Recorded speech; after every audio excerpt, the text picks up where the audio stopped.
Добро вечер, граѓани за Македонија. Започнуваме со трибината за бегана лустрација, инструмент на режимот за пресметка со неистомислениците.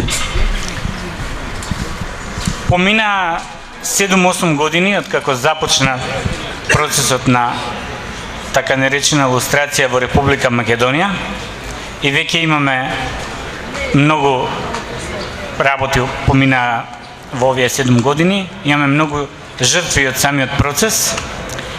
Процесот прво и секогаш беше замислен и во другите земји како процес кој во еден транзиционен период треба да оневозможи оние кои што ги кршеле човековите права во претходниот режим да се спречи да продолжат со кршење на човековите права во во демократијата. Меѓутоа кај нас на некој начин тој процес забега. Иако според принципите и стандардите за лустрацијата, таа требаше да се однесува на актуелни кандидати на функции, главно во кои се на позиции на места кои што може да кршат човекови права, како што се во полицијата, значи во МВР, потоа во тајните служби, во обвинителството и судството. Нашата лустрација едноставно забега и почна да лустрира починати лица, почна да лустрира новинари, луѓе од граѓанскиот сектор, професори, а првиот случај беше, имавме лустрација на председател на Уставниот суд, институција која токму во тие моменти претходно оспори многу значајни одлуки на оваа влада кои не беа согласни Уставот. Токму затоа оваа трибина ќе започнеме со нашиот гостин, господинот Трендафил Ивановски, кој што ја обжали одлуката за неговата лустрација во Страсбур и неговата жалба е прифатена. Потоа гостинка ни е Јадранка Костова, уредник во Фокус, која што исто така беше контроверзна жртва на лустрацијата, и господинот Владимир Милчин, кој што исто така ја обжали одлуката за лустрација, исто така неговата апликација е прифатена во Страсбур. Сега значи збор ќе му дадам на господинот Трендафил да ни со едно подпрашање што се случи во меѓувреме со вашата жалба, какви информации имате од Страсбур и што се случи, еве можда ако дозволите, со Уставниот суд по вашето заминување, дали успеа во нивната намера да ја преземат и оваа институција. Благодариме. Почитувани граѓани, чест ми е што можам да се обратам пред вас, да изнесам неколку мои видувања за еден процес кој што се извитопери, процес кој што значи само црна дамка на општеството. Лустрацијата како процес на просветлување се претвори во процес на помрачување. Овој процес замислен како проветрување, протресување, просветлување, во своето остварување во Република Македонија стана процес на кастрација на здравиот разум, процес на деградација, процес на сатанизација и ред како би сакале сите овие негативни својства. Замислен во самиот почеток како вртење кон минатото, навраќање назад, за да се овозможи добар тек, добар провод на иднината. Меѓутоа, тоа беше замислата, тоа беше суштината, да не се реставрира комунистичкиот систем, пред се од луѓе кои што биле соработници, кои што можеле да влијат на идните токови, на идниот развој. Меѓутоа, сите паметни системи, сите современи системи од Централна Европа, од Источна Европа, го применија и го спроведоа ова просветлување за неполни година-две, а кај некои го откажаа, бидејќи видоа дека докаде стигнуваат неговите можности. Промената на самата суштина, содржина на лустрацијата во сосема нешто друго од самиот поим, од самата суштина, е всушност промена на смислата на зборовите. Кога зборот ќе изгуби својата содржина, човекот ја губи својата слобода, како што впрочем Конфуције забележал своје време. Овој процес во Македонија не само што закасна скоро 2 децении, но самиот процес и од кога веќе започна незаконски. Никој не обрна внимание, нито пак и ден денес на тоа се посветува внимание, дека според законот за располагање со досијата, кои што беа оформени од страна на Службата за државна безбедност, законот од 2000 година, кој што со своите членови 7 и 18 предвидува сите досија формирани, кои што се темелат на некаква соработка, предвидуваше после нивното видување, после согледувањето на секое досие, да бидат поништени, а овој рок беше во почетокот, во рок од 6 месеци по влегувањето во сила на законот и во рок од година дена, за да може целиот овој процес на видување што и кој како сгрешил да заврши и да може да си ги бара индивидуално своите права. Според тоа, од 13 јули 2001 година сите досија што ги водеа во архивите, што ги водеа во службите, законско врска е да бидат поништени.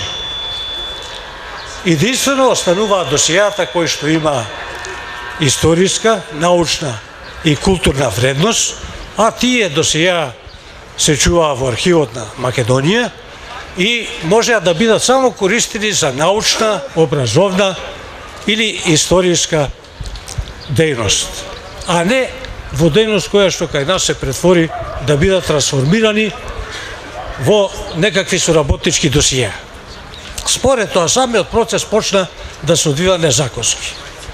Ја имав таа судбина да бидам првиот кој што подлежеше на овој процес, а се знае зошто. Се знае затоа што во овој период по 50 до 60 закони беа прогласувани за неуставни, меѓутоа беа прогласувани за неуставни не заради некаков отпор или за некакво спротивставување на владиниот режим, туку затоа што законите и тога и како и сега се носеа ударнички, се носеа преку трупа, закони кои што беа спротивни на уставот, кои што процес како тога и така и сега е присутен. Токму затоа како на некои начини отстранување на човекот кој што според проценките беше дека еве ја кочи програмата на владата, го кочи процесот на преродбата, ги кочи тогашните 100 чекори на владата и беше моето странување. Со почетокот на моето странување се согледаваше тога и бидејќи бев прв кој што на јавна седница барав тоа да се расчисти околу процесот на лустрацијата моја, во самите првични видувања спомнав и напомнав дека почетокот на лустрација како што се применуваше према мене ќе биде само компрометација на целиот процес и нема да вроди никакви резултати. Што впрочем еве и после 4-5 години резултатот е тој. Еден лустриран по сите аршини, според аршинот на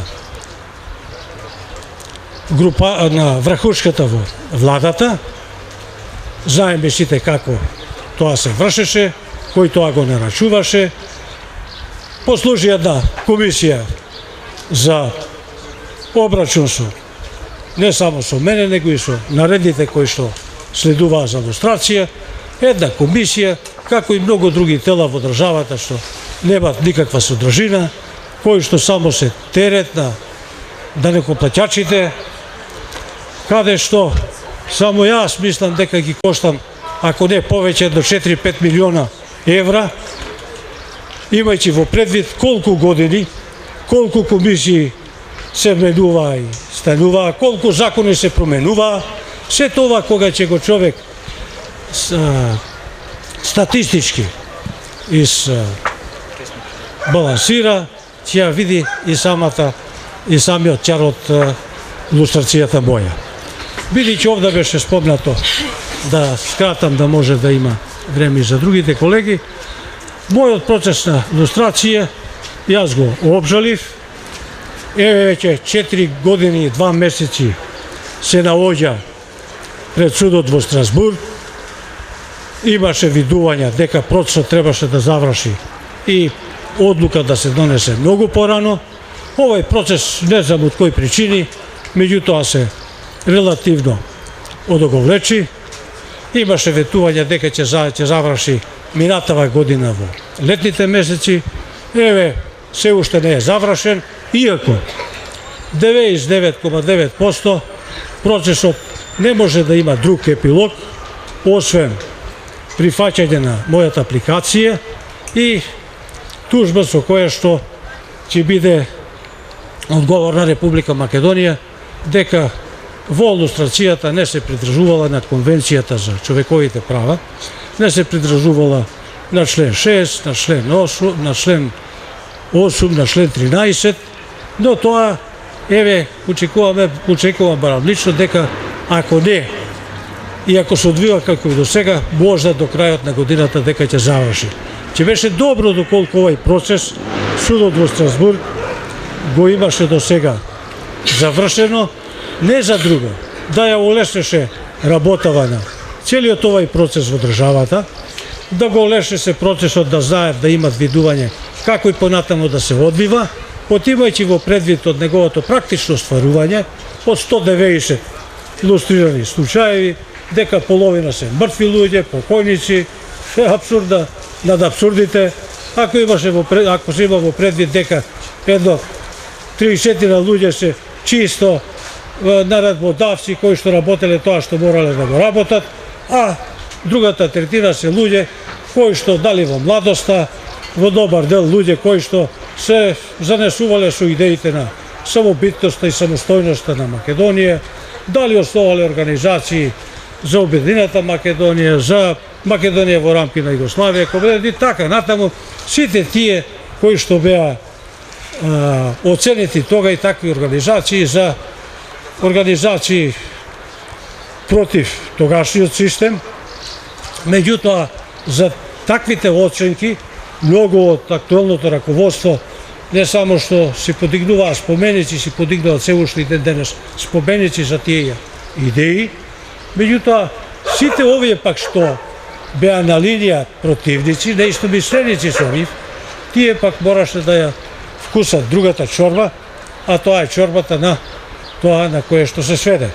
Да го оцрнат човека, да му кажат дека бил соработник, а соработник не знае со кого, да го уништат и безбедносниот систем преку ова лустрација, да ги уништат и луѓето што не мислат како нив, да всадат еден страв и во крајна линија да направат еден процес кој што служи за подсмев и на нашите комшии, и на централно-европските и источно-европските земји кои што се судрија со потребата од таков процес. Еден процес кој е осуден и од Венецијанска комисија, процес осуден и од Европска комисија, и од Стејт департментот, и од сите субјекти општествени, меѓутоа кај нас негуван од страна на врхушката на власт. За сега еве да дозволам и на просторот, па после ќе се вклучиме дополнително. Благодариме, господине Ивановски. Значи, ја продолжуваме дискусијата на тема забегана лустрација со господја Јадранка Костова, која што е уредник во Фокус. Фокус после трагичната смрт на неговиот основач престана да постои, потоа воскресна и одеднаш уредничката на Фокус се најде жртва на процесот на илустрација, иако беше во самите почетоци една од оние кои што го промовира овој процес.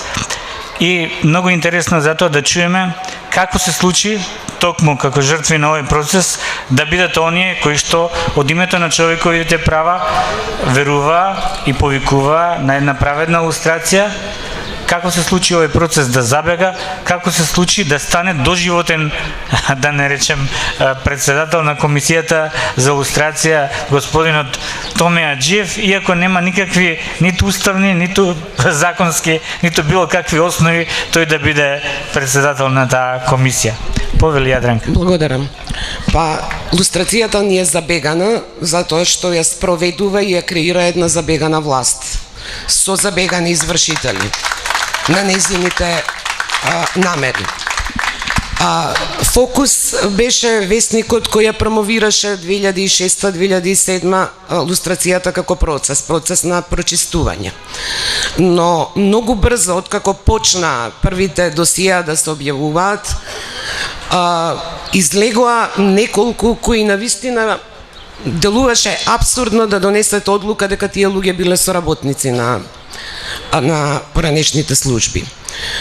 Јас веќе последните 3 години, значи не чекав да ме удри и мене стапот по мој грб, веќе 3 години редовно пишував дека лустрацијата стана уште една алатка на оваа власт, забегана власт, пак ќе кажам, за справување со инакумислечките, со критичарите.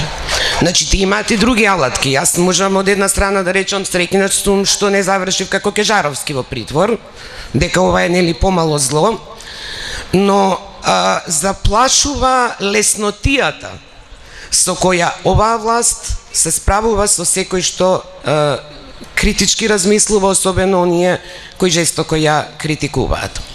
Има сега два интересни феномени исто на оваа лустрација македонска. Куриозитети, театар на апсурдот, не знам што и да кажам, мислам дека влегува во тоа.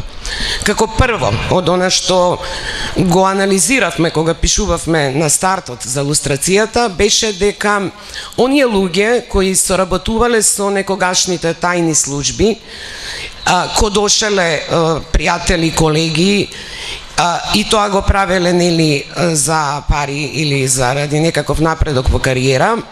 Потоа се луѓе кои се најаженце на секоја наредна власт и служба, затоа што тајните служби ги знаат овие луѓе.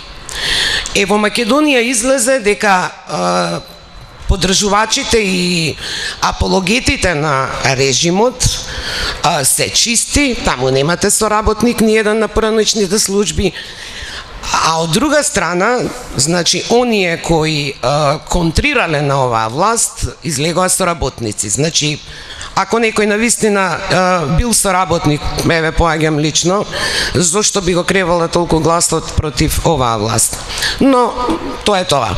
Второто, уште по-апсурдно, е што стануваше збор да се прочисти јавната сфера од оние кои за пари или кариера или од верба кодошеле луѓе и со тоа ги сотреле. И што имаме ние денеска?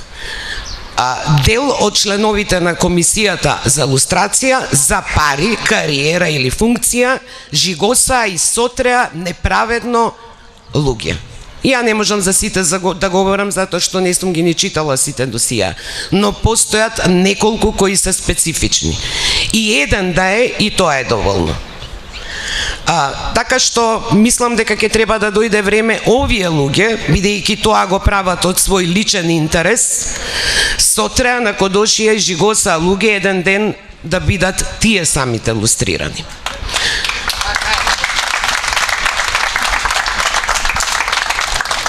Сега би сакала еве неколку збора околу мојот случај.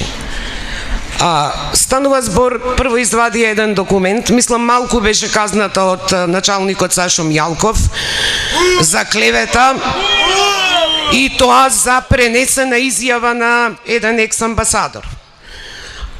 Жалбите наши од октомври се и пред Уставниот суд, еве ме подсети Трендафил, и пред Врховниот суд, ние уште немаме никаков одговор за тоа. Значи, бидејќи казната ја преживеавме за клевета и продолживме, како што знаеме, и натаму, како што сме били и со предходните власти, нели, да се трудиме да ја контролираме, да ги контролираме оние кои имаат моќ, наеднаш, еве, не знам кој им ја, предпоставувам сушност од кај иде наредбата, ја смислија лустрацијата моја лична. Значи, извади еден документ за настан во македонската телевизија за моја реакција до раководството на МВР, затоа што сметав дека еден организатор во македонската телевизија постојано доаѓаше во редакцијата и вршеше некакви провокации.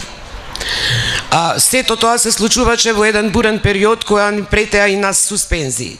Таа одлука да реагираме до МВР беше на колегиум договорена. Ја знаеше целата редакција.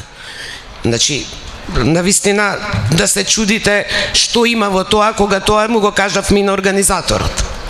Но бидејќи реагирав јавно пред да ја обелоденат одлуката, извадија втор уште поабсурден документ. Мојата наводна жртва, организаторот, разговара со човек од високи безбедносни структури во функција во државна безбедност и си прават муабет на телефон и жртвава моја наводна во даден момент зборува за мене, за некаков настан во Рим на кој не бил присутен. И сега прашувам, дали се свесни сите овие поддржувачи на режимот во колку телефонски разговори е споменато нивното име и во каков контекст? Дали тоа значи од бомбите кога има одредени разговори, кога еден министер со министерката разговара, па за еден градоначалник е речат дека е рекетар и дека е криминалец, дали е тоа доволно да го прогласите за криминалец и рекетар? Но они го направија тоа, јас поднесов представка до Управниот суд, ништо не очекувам од таму, но морав 6-7 луѓе одеа на нотар, мои колеги бивши од македонската телевизија, луѓе кои присуствуваа на настанот во Рим, даваа изјави на нотар, но тоа е тоа. Не очекувам ништо позитивно од нашево вакво судство. Значи, што им е целта? Целта им е, еве вака, да ве дискредитираат, било кој настап, еве и ова вечерва што го зборувам, за преднивните фанови, преднивните следбеници, да можат да кажат, ма пуштете, таа е соработник на службите. Тоа. Кај добар дел од луѓето и граѓаните, на добар дел им се јасни одредени нивни работи. И судски процеси, па и одлуки за лустрации, но кај нив е битно да докажат дека секој критичар на овој режим е несагласен, дека му фали нешто, дека не е во ред нешто со него. Видете, сите лидери кои покренуваа некакви протести, како завршија? Душком лекарот пред време тие веднаш го прегласија дека е дилер на дрога. Оној на тутунарите лидерот безмалку педофил. Лидерот за лекарскиот штрајк доктор Ставрич го направија митаџија со местенки. Но господинот Дојчин Цветановски од СОНГ, кој во интервју за Фокус велеше колку е монструозна оваа власт во методите за справување на штрајкот, е во ред. Еве тој сега зборува по митинзите на оваа власт. Или секој лидер на опозицијата има во најмала рака кривични пресуди за клевета. Тука е Тито Петковски за клевета, Зоран Заев за клевета, па го имате Љубе Бошковски, едно кривично дело незаконско финансирање, па психолошко помагање на убиство, втор процес, па имате за Заев веќе не знам колку шпион, пуч, државен удар и со една таква леснотија се расфрлаат со такви тешки поими изрази, но тоа им се може. Зошто? Затоа што знаат дека имаат комисија за лустрација или имаат судови кои тоа без проблем, без задршка ќе им ја спроведат волјата. Дека имаат своји медиуми и своји новинари кои вечерта исто така безпоговорно ќе го прогласа тоа за не знам неспорна вистина, ќе ги жикосуваат луѓето. Јас себе откако комисијата за лустрација ја донесе таа одлука за мене, дури ни тие колеги од македонската телевизија па не побараа ни изјава од мене, замислете. Тоа се нивните професионални медиуми. И на крајот само би поставила уште едно прашање или една дилема. А тоа е мислам дека ова што го прават на дел од луѓето не смее да остане без одговорност во едни малку поинакви времења. Затоа што постојано ќе се повторува. Доколку некој спомена дека во бомбите на Заев постои и материјал кој се однесува за нарачки за лустрација, апелирам да се објави тоа. А од објавеното мислам дека ќе има материјал, не знам за кои луѓе, но ќе има материјал и за кривична одговорност. Затоа што ќе завршам повторно со тоа. Тие се луѓето кои сотруваат луѓе, уништуваат луѓе и семејства, а го прават тоа за пари и за кариера. Благодарам. Благодарам, Јадранка. Значи, процесот на лустрација во самата своја основа има за идеја да ги спречи оние методи на поранешната тајна полиција, кои што доведувале до политички местенки, до политички монтирани случаи и политички затвореници. А сега ги гледаме истите тие методи на тајната полиција како доведуваат повторно до политички местенки, политички монтирани случаи и политички затвореници, и апсурдот да е поголем, тие методи на дело се покажуваат токму преку процесот на лустрација, кој што се претвори во процес на компрометација на критичарите на власта. Како една од жртвите на овој процес е господинот Владимир Милчин, кој што 2 пати, ако не се лажам, беше лустриран по 2 различни закони. Имаше 2 обиди за јавен линч и дискредитација, и затоа ќе го замолам господинот Милчин да ни го пренесе собственото искуство и собствената борба против оваа забегана лустрација и против оваа забегана власт. Повелете. Благодарам, Жрко. Почитувани, ќе ми простите што кога ќе го употребувам презимето на председателот без мандат, зашто тој немаше мандат кога ме лустрираше, Аджиевски или Аджиев не ми текнува, нема да употребувам господин, зашто тој не е господин.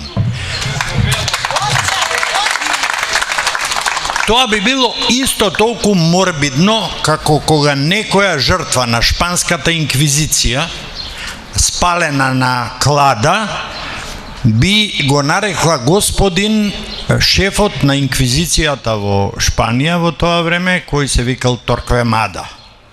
Тие души биле спалени, па не можеле ни да го кажат тоа, ама sejedno би било многу морбидно и би било многу перверзно жртвите своите крвници да ги наречуваат Господа.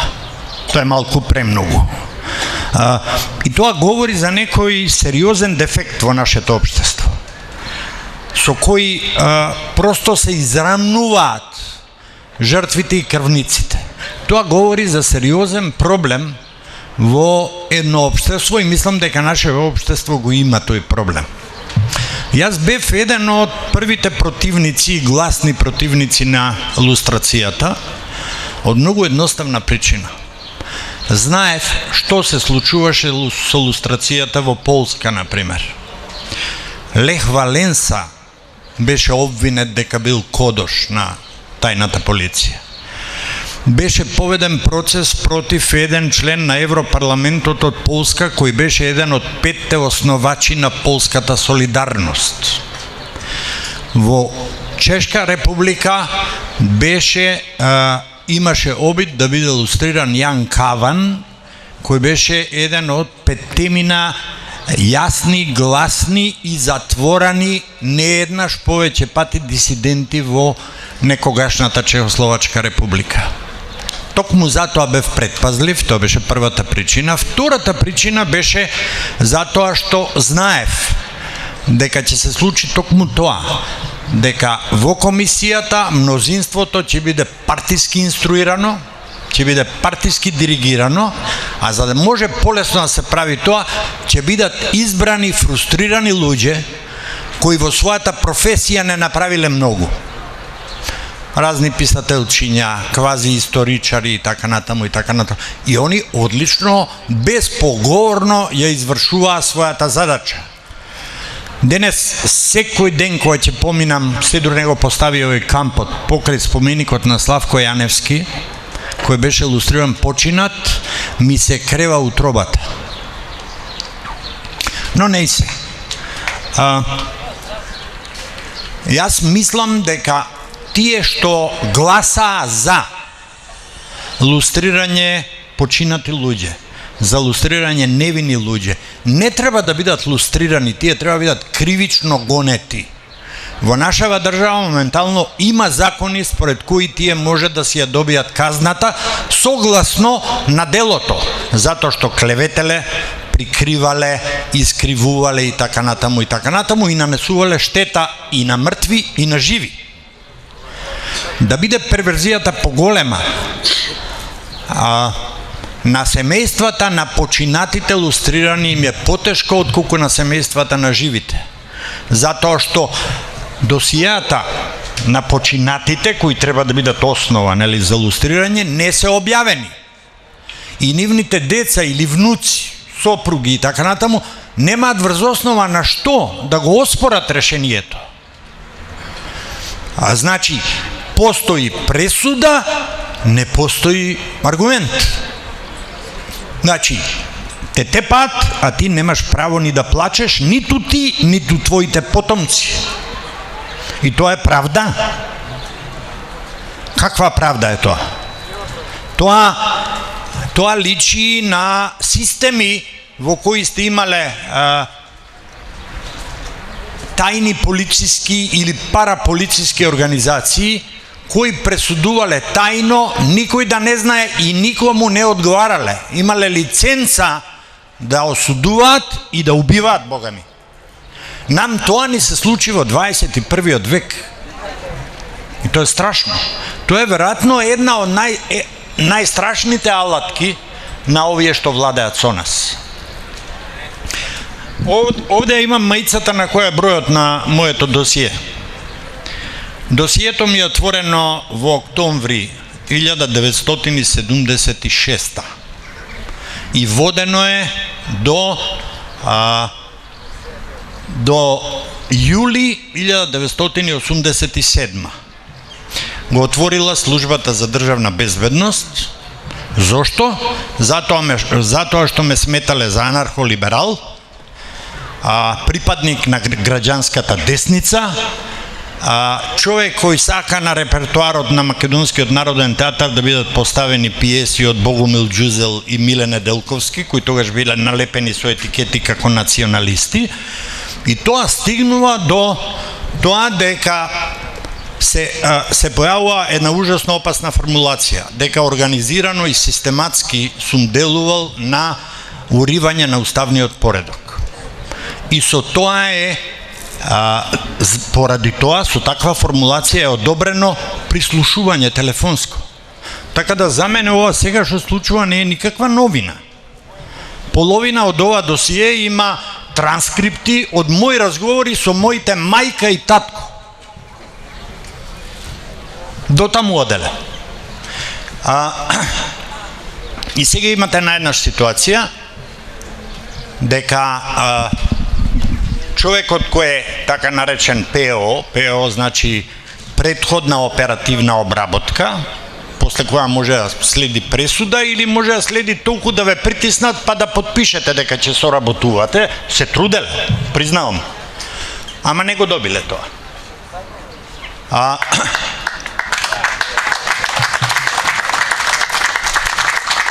И што е сега тука една од морбидните страни и со тоа ќе завршам. Подготвувајќи ја мојата апликација до судот во Страсбур, уште еднаш ги препрочитував сите материјали во досието и го погледнав сајтот на комисијата. И што открив? Онаа 2000 година, кога важеше законот за пристап кон досијата, тој закон даваше право, доколку имате досие водено од идеолошки и политички причини, да побарате да ви бидат откриени имињата на службените лица кои ве обработувале. И јас тоа го побарав и ми открија 7 лица, меѓутоа едно фалеше, а за тоа лице знаев дека се занимава и со мене. Тоа име и презиме го немаше. Поминаа години, значи од јули 2011, кога прв пат бев лустриран, сега се веќе 4 години. При последната посета на веб-сајтот го најдов името и презимето на тој виш инспектор, односно самостоен инспектор на службата за државна безбедност.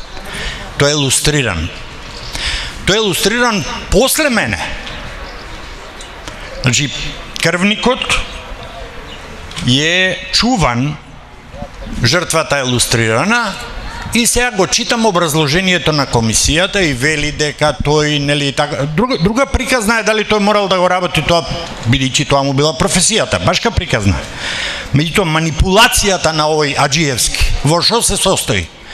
Во образложението за лустрирањето на тој бивш самостоен инспектор, наведени се неколку досиеа од други луѓе. И сите се 256, 29, 28, 31, значи 1 плюс 2 минус од моево, спомнати се како негови жртви. Ама ова досие, односно Владимир Милчин, не е спомнато. Зашто како ќе го оправдаат тогаш моето лустрирање, ако сум јас жртва, кај што сега директно се гледа, жртва на службата за државна безбедност или еден премногу амбициозен и кариеристички ориентиран инспектор, кој очигледно напредувал така што си филувал по тоа така наречените извештаи.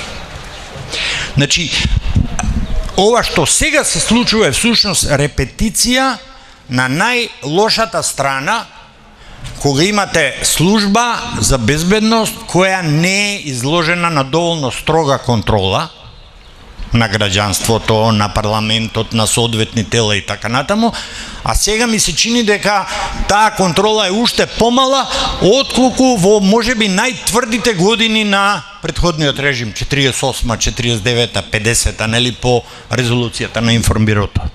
Тука негде сме ние сега. Лустрацијата кај нас е всушност инквизиција. Еве јас толку за сега.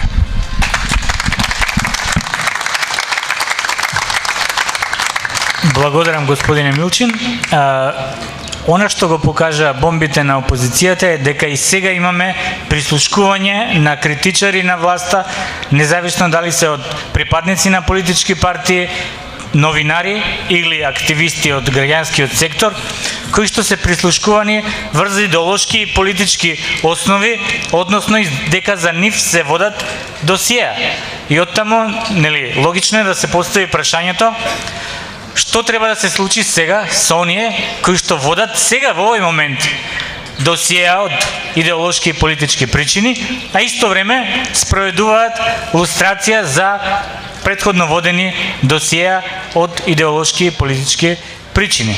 И тука се поставија две дилеми, две прашања, дали истите треба да се лустрираат, и второто прашање, зашто да ги лустрираме кога имаме закони со кои што може да се утврди нивната кривична одговорност за непосредно учество во кршење на човековите права на граѓаните на Република Македонија врз основа и нивна дискриминација врз основа на политичка или некоја друга припадност. Тука јас би им допуштил и на граѓаните за Македонија кои што се дел од публиката да ни се вклучат со одредени прашања или мали коментари, па доколку има некој да постави прашање или мал коментар, ве молиме, повелете. Да? Сега, не знам какво е. Коментар? Не е коментар. Почитувани, коментар не е. Ке зборувам она што ова дама пред нас го заслужува. Нашата дама го има тој пиетет и таа тежина што ниеден новинар во Македонија го нема. Го има. Зошто? Пред 4 години, кога се случи онаа наредба во знак наводи, да нашите родители подпишат во детските градинки децата да примат флуор хлорид или флуор преку млекото. За тоа беа сигурно дадени многу пари, за да некој тоа го донесе како императив, да бремените жени примат флуор хлорид, да во стоматологија се дава флуор кој во, знаете дека во пастите за зъби е забранет. Кога ние група, ајде да наречем стручњаци, тоа го обелоденивме врз база на материјали стручно докажани и сега ќе ви кажам како таа употреба на флуор го догледа денот и како Македонија, односно македончето, оти кога зборувам за Македонија не сакам во 2 минути да зборувам. 1800 и крај на 19 век во фармацевтската индустрија, односно во нафтената индустрија и во индустријата на алуминиум производство, како нус производ се ослободува флуор хлорид. И сега, знаете, во Америка парата лежи во профитот, односно еднината и квалитетот на општеството лежи во профитот. Индустријата за нафта го активира, односно му дава голема пара на еден фармацевт, квази фармацевт, кој врз база на никаква клиничка обработка, односно предклиничка обработка, преку медиумите, во Америка знаете, кај нас е веќе така, медиумите ја играат најголемата улога. И тој го лансира флуорот хлорид како? Се извинувам, се извинувам. Да? Да, тука навам. Значи, да се држиме до темата, Не, темата ќе биде, Не ќе биде, него поставете конкретно прашање во врска со темата. Не, само ќе ви кажам. Ве молам сега. Дека Јадранка не го заслужува тоа. Добро, тоа право, благодариме. Не. Да не беше фокус да го објави тоа, благодарејќи на таа група. Врз база на научни достигнувања, после кое објавување 7.000 родители ги се избриша од списокот нивните деца да примат флуор диоксид. Благодариме. Тоа е таа дама, ве молам. Не само аплауз. Аплаузете во минутот. Аплаудирате, ние го слушавме. Таа е вечна. Благодариме. Дали имаме некој друго конкретно прашање од публика во врска со темата лустрација до нашите соговорници? Ако немаме, ние ќе одиме со завршен збор, уште еден круг. Секој од соговорниците на трибината ќе има по 2-3 минути да даде завршен збор. Повелете, господине Ивановски. Благодарам. Лустрацијата е еден сегмент. Лустрираните сме само еден дел. Меѓутоа, лустрацијата е таква како што ни е моментално државата. Државата, рековме дека лустрацијата е забегана, а државата е одбегана. Дали се остварува и дали има држава во Македонија? Дали имаме правен поредок? Дали имаме уставно правен поредок? Нема ништо. Се е нарушено, се е извитоперено, се е изместено.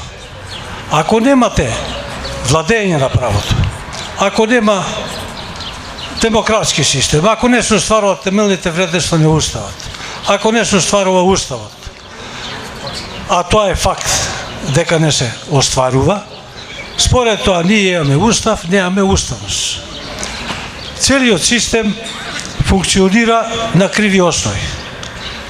Ниједна институција во системот докрај не ги остварува своите функции. Дали е тоа уставен суд? Дали се тоа судовите? Дали се тоа обвинителствата?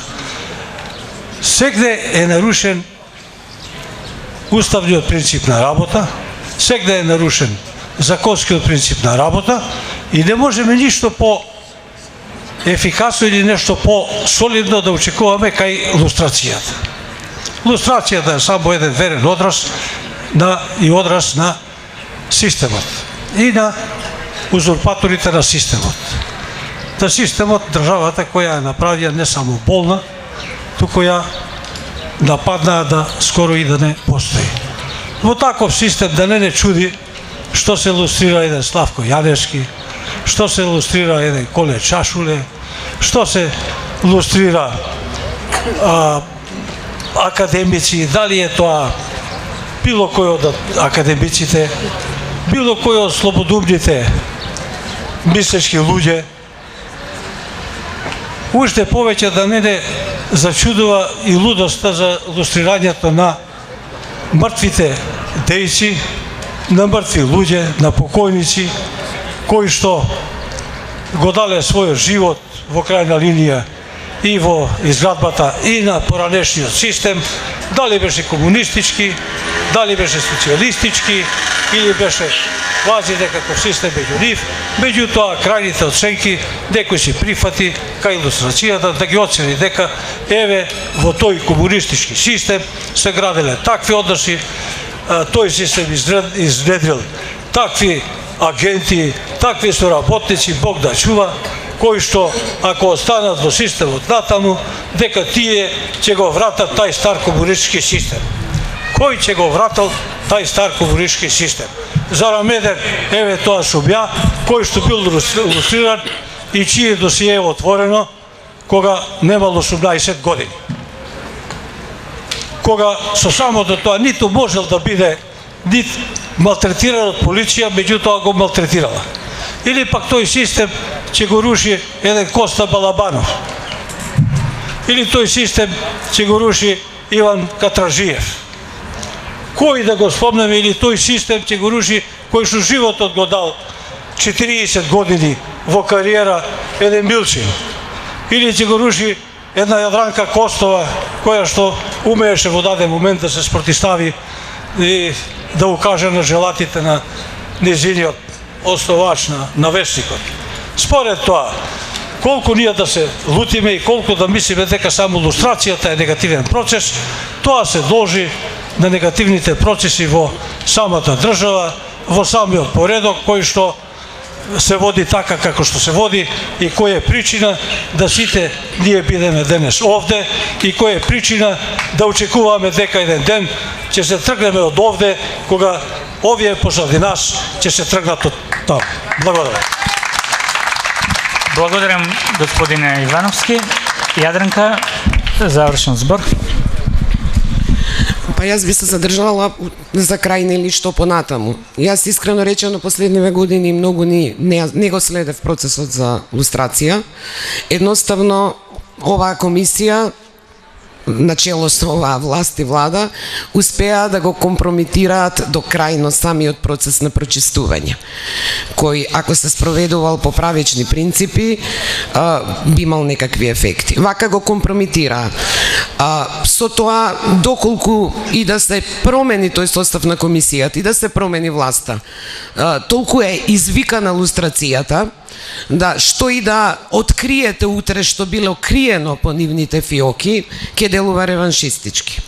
Отаму кога велам дека треба да одговараат оние кои за пари и кариера сотруваа луѓе и преку лустрацијава, пред се мислев на кривичната одговорност, а во кривичниот закон има и мерки за безбедно забрана за вршење на јавна функција во некој период од не знам колку години, но тоа не биде под теркот како што сега суди судството и како што сега одлучува комисијата. Значи еден случај кога ќе се докаже, затоа уште еднаш апелирам доколку има материјали во бомбите за нарачани, наместени лустрации, тие да се објават и да се покренат постапки. Второ, овие предмети кои што се наоѓаат во Страсбург, ќе чекаме, ќе следиме. И исто така треба да се покренат одредени барем дебати, ако ништо друго. Искрено да ви кажам дека јас пред тоа МТВ кај што е Комисијата за лустрација пред јавното обвинителство би ставила дзид на срамоти и би ги напишала имињата и на судиите, и на јавните обвинители, и на членови на Комисија за лустрација кои уништуваа луѓе за нивната кариера или за пари. Ако имаат срам, но некој ќе се срамува веројатно од тоа. Благодарам. Благодариме. Повелете, господине Милчин. Па јас мислам дека една од битните работи што треба да ни се случи, а за да ни се случи мора ние да се потрудиме, треба да ја вратиме важноста и вредноста на фактите. И не е тоа врзано само за така наречената лустрација. Ние живееме во едно општество во кое веќе гласините, интригите, извртувањата имаат поголема тежина од фактите. И тоа е страшно. Еве ние сега, например, до таа мера сме, како ги кажам,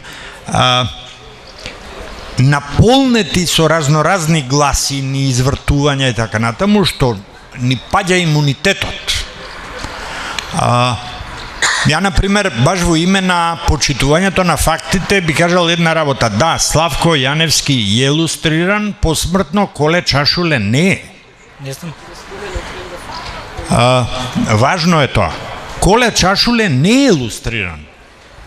Тие што ги интересира историјата, можат да погледнат малку, да ја прочепкаат биографијата на Славко Јаневски, на Коле Чашуле и ќе заклучат нешто. Нашата историја сега, особено овие години, некој работи премолчува, некој работи прикрива, некој ги извртува. И објаснението е многу едноставно. Се базира на клиентелизам. Клиентелизмот ни ги изврти комплетно, ни го изврти разбирањата на општеството и го обори имунитетот општествен, граѓански, на лаги, на подместувања, на тужакања, кодошења и така. Денес веќе и не е ништо ако ве кодошат во полиција, кој ќе ве накодошат на сител, например, исперете се. Докажете дека не сте биле таму кога тие тврдат дека сте биле. Според тоа, мислам дека ние мора да се избориме за јавност која има одговорност. Дури тоа не го направиме, нема ни тајноста да ни биде одговорна. А со работниците на овој режим, мислам, тоа е долга листа, ама пак инсистирам на тоа дека ќе мора во нормални процеси да се докажува вината, со докази, со аргументи. И ми паѓа пред денес еден гостин од Белград, тој беше овде на една трибина која говоревме за Брехт и така натаму, Златко Паковиќ, ми предложи нешто и јас сега ќе го споделам со вас. Зошто, вели, вие не направите овде на ова место трибунал против злосторите на оваа власт? Во отсуство, ако неќат да дојдат, нека не дојдат. Ама, да судат вистински суди, да има вистински обвинители, вистински застапници нивни, дури во отсуство, со аргументи и контраргументи. Тоа мора се запише. Друга работа е кога тоа ќе се случува после вистински. Меѓутоа, ако не се запише сега, ако не се спроведе сега, ќе ви се случи она што се случи во Србија.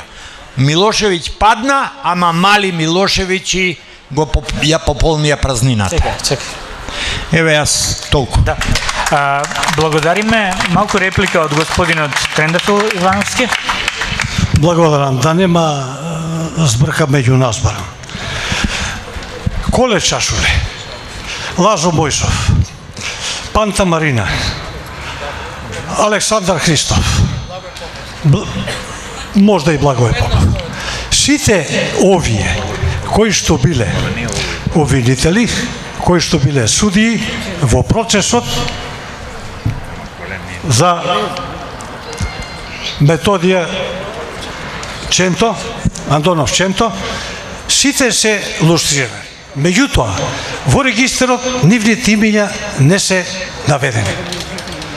Многу е поголем бројот, на 40 би рекле како анонимни, бидејќи нив ги нема во регистрот. Имињата не се спомнуваат, но во документацијата тие се лустрирани. И покрај нив има и други кои што пак не се објавуваат нивните имиња согласно законот, еден член сега има со последниот закон, кои што заради некои не знам какви разлози, меѓутоа нивното име исто така не е нагласено. Целиот процес се извитопери, една намера имаше, отиде во друга крајност, така да немаме впечаток да не водиме дека името не е лустрирано. Благодарам. Благодариме. Значи, тука се поставија многу интересни прашања. Едно од клучните прашања исто така е дека со оглед на тоа дека лустрацијата беше користена не само како инструмент на режимот, туку и како инструмент на пропагандата за компрометирање на критичарите на власта, значи директни соучесници во ова оштетување, во повредите на правата на лустраните лица не се само оние кои што ја спроведуваа лустрацијата, не се само оние кои што од УБК испорачува како ќе им текне материјали, а материјалите, замислете, врз основа на кои се вршеше лустрацијата, се уште се во УБК и во другите тајни служби, што е комплетно недозволиво. Тоа значи дека оваа комисија комплетно не е автономна и дека одлучува врз основа на материјали кои што се уште ги диригираат тајните служби, што е без преседан. Значи, соучесници во овој процес, во повредата на правата на лустраните лица се и медиумите, кои што спроведуваа бескрупулозна кампања за оцрнување, и утре кога ќе дојде ден да го правиме тој трибунал, ќе се постави прашање за нивната одговорност. Ви благодарам на сите за учеството и се гледаме во некоја наредна прилика, каде што се надевам дека забеганата власт ќе биде едноминато.